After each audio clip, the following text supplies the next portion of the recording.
Welcome to my channel with another interesting video. iOS 18 adds the option to schedule an iMessage to be sent to someone at a later time or date. If you know someone's birthday is coming up, for example, you can schedule a happy birthday text to them ahead of the date, so it's ready to go. Scheduling a message can only be done in conversations with other iMessage users, and it is not an option when texting with an Android user.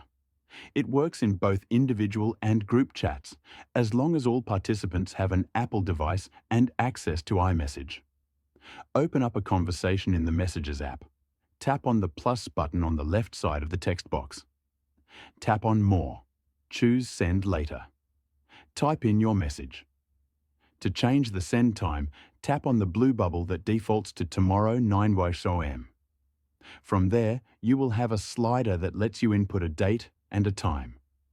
With your time selected and your message typed in, tap on the blue arrow to schedule it. Messages can be scheduled up to 14 days in advance, so if it's August 1, for example, you can schedule up to August 15. Messages are sent even if your iPhone is offline without a Wi-Fi or cellular connection.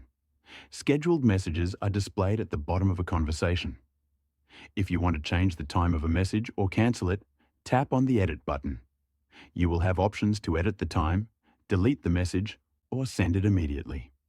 That's it for the video so far. Do subscribe for more.